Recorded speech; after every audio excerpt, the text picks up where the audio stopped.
Hello, I'm Richard Lasrado, MBA with 22 years of study abroad counseling experience, and I am sharing with you the USA Visa Success Series, and this is video number 28.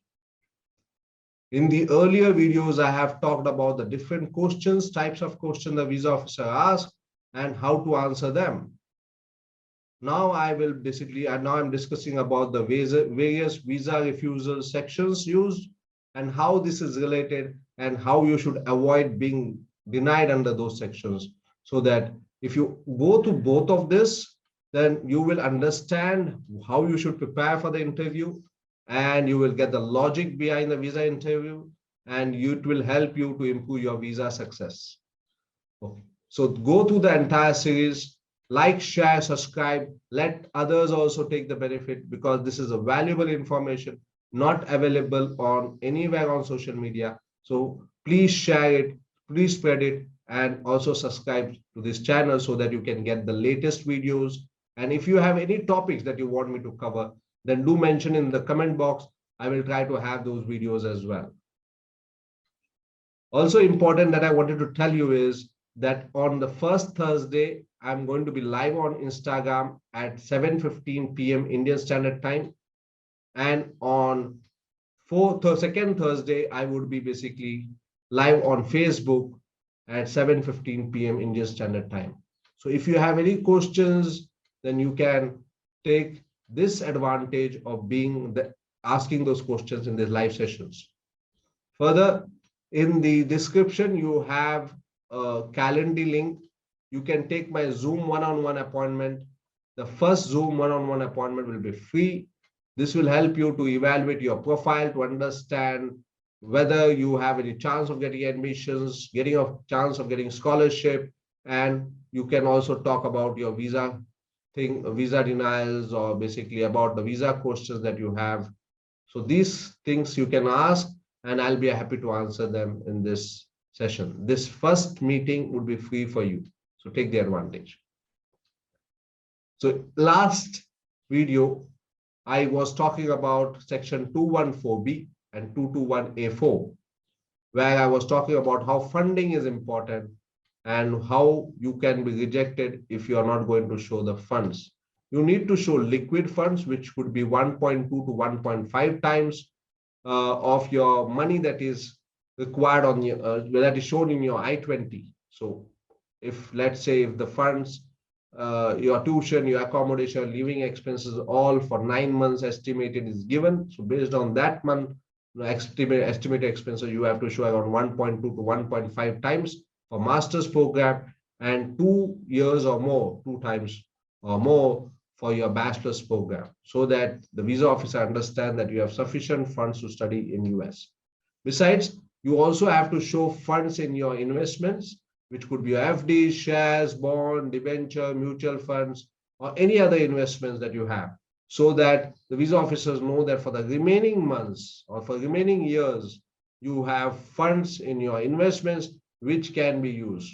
So the visa officers know that you are entirely covered for your total cost of education, and you will not be refused under section 214B for funding, that your funds are not sufficient, or for 221A4, saying that you would be depending on the public exchequer or public funds. So today we are going to talk about 214B again, and I'm going to talk about low income.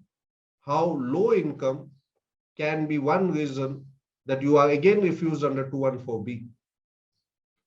The visa officer may ask you a question, who is your sponsor? You say your father. They'll ask you, what's your father's income?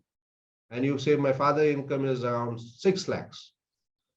The visa officer will reject you under 214B, saying that your father's income is not sufficient. So you will be going to US, but you will not be coming back because your father must have borrowed money from a lot of people, and this money is showed in your bank statements. You are basically, heavily dependent, taking your father's fund. Your father doesn't have safety net for himself or for the family. So you will have to work in US to get that money for your family. So you would be rejected as a potential immigrant. That's the logic that is used by the visa officer. So how you can do that?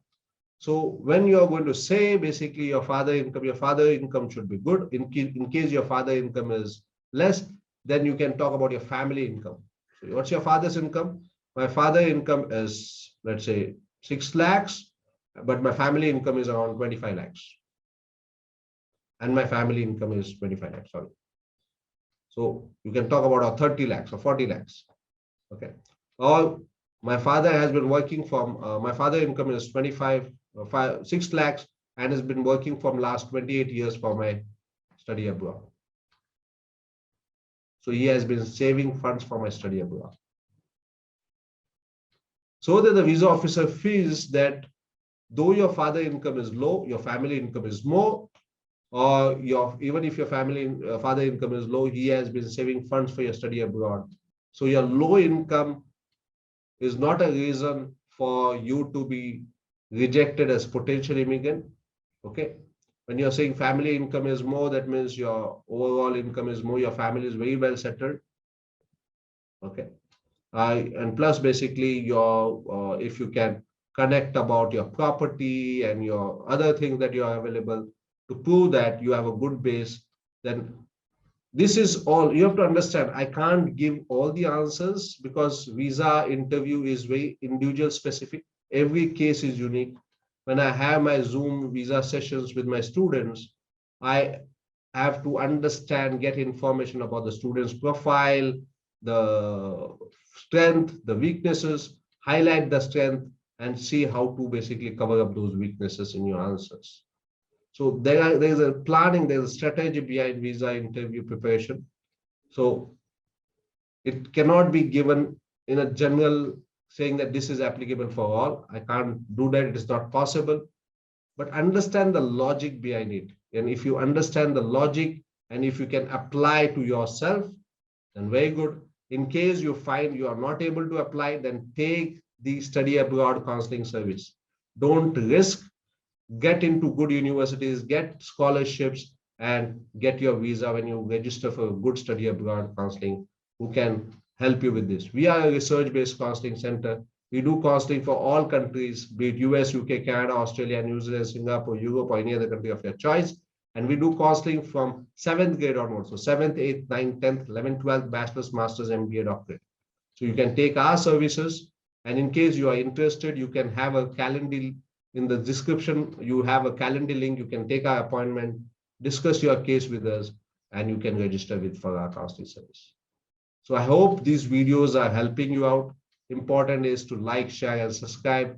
Do it, and feel free to ask your questions on your chat box, or you can meet me on first Thursday on Instagram and on second Thursday on Facebook. First Thursday on Instagram and on third Thursday on Facebook.